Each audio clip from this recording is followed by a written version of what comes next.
Selamat pagi saudara-saudara, puji Tuhan.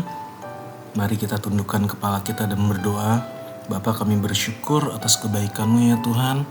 Kami menyerahkan seluruh hidup kami hari ini ke dalam tangan-Mu. Kami serahkan pikiran kami, hati kami, bentuk kami sesuai dengan kehendak-Mu ya Tuhan. Biar kami semakin rendah hati dan menyembah Engkau. Di dalam nama Yesus Kristus kami telah berucap syukur. Haleluya. Amin. Puji Tuhan saudara-saudara, firman hari ini banyak. Saya harap saya bisa membagikan ini kepada saudara dengan baik. Kita buka dari Filipi 2 ayat 5 sampai 8 pertama. Filipi 2 ayat 5 sampai 8. Hendaklah kamu dalam hidupmu bersama menaruh pikiran dan perasaan yang terdapat juga dalam Kristus Yesus, yang walaupun dalam rupa Allah tidak menganggap kesetaraan dengan Allah itu sebagai milik yang dipertahankan, yang harus dipertahankan.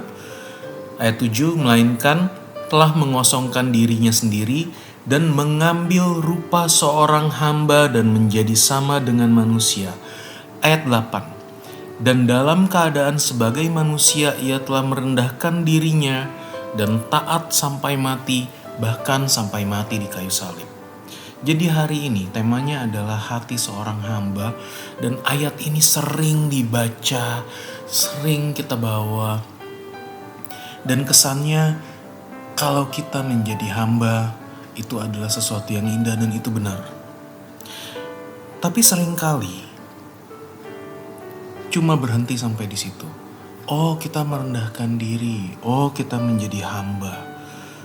Kita pura-pura menjadi hamba.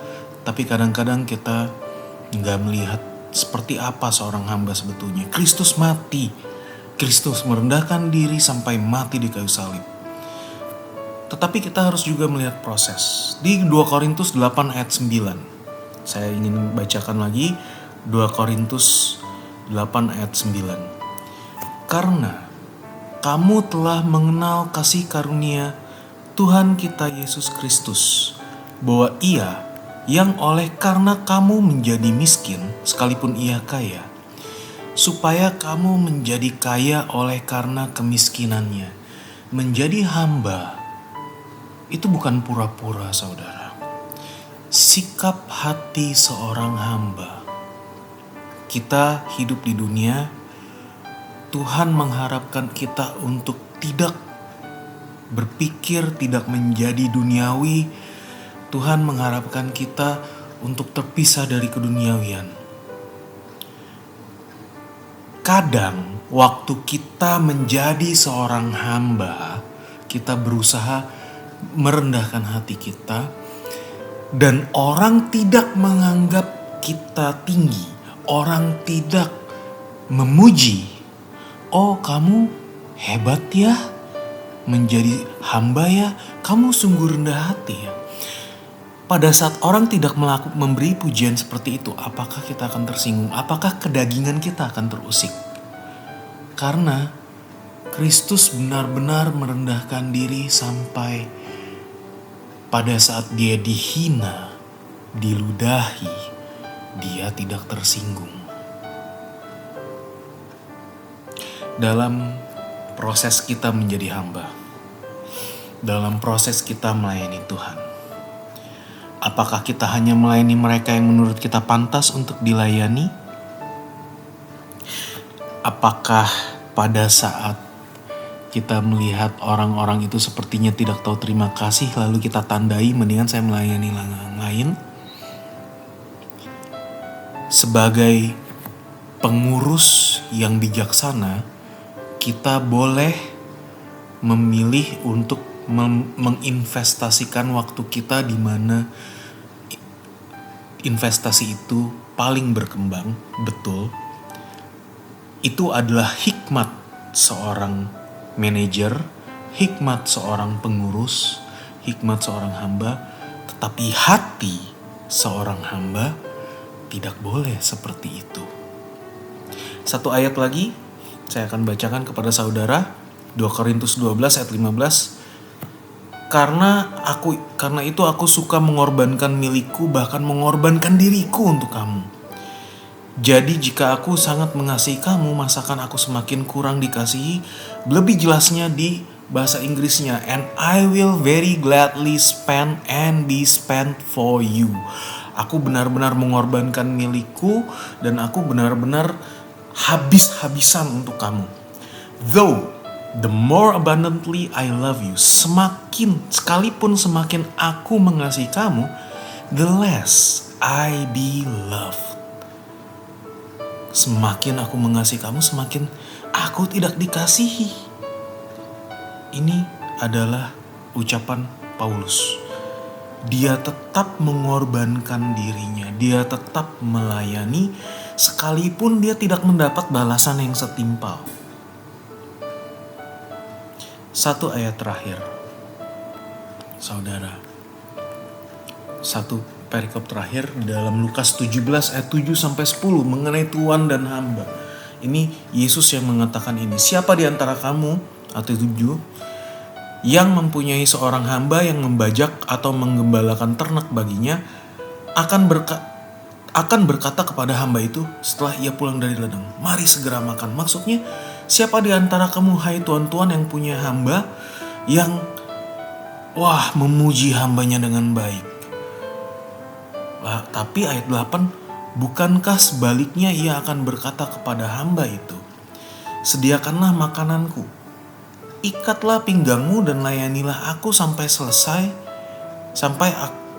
aku makan dan minum, dan sesudah itu engkau boleh makan dan minum. Ayat 9, adakah ia berterima kasih kepada hamba itu karena hamba itu melakukan apa yang ditugaskan kepadanya? Ayat 10, demikian jugalah kamu. Apabila kamu telah melakukan segala sesuatu yang ditugaskan kepadamu, hendaklah kamu berkata, kami adalah hamba-hamba yang tidak berguna, kami hanya melakukan apa yang kami harus lakukan. Sekali lagi saudara, bukannya saya ingin mengecilkan siapapun, tetapi pada saat kita datang kepada Tuhan,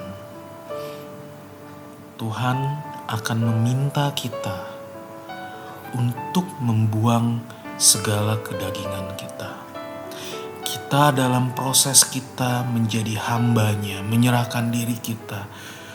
Pada dalam proses kita membawa hati kita supaya hati kita semakin dimurnikan dari segala kedagingan, menjadi semakin seperti seorang hamba yang menyerahkan segalanya kepada Tuhan Yesus. Akan selalu ada godaan dari kedagingan dan dari dunia untuk menjadi tanda kutip pintar. Jangan mau kalau tidak untung. Kalau kamu sudah melayani, kamu harus dipuji. Itu adalah trik dunia. Pelayanan kita menjadi kurang efektif, kita akan menjadi judgmental, kita akan menjadi begitu sebenarnya sombong. Kita akan begitu menghakimi orang lain pada saat mereka tidak memberikan apa yang kita inginkan. Sungguh itu adalah sifat daging. Pada saat saudara melayani dan orang tidak mengucapkan terima kasih, pada saat saudara melayani dan saudara difitnah,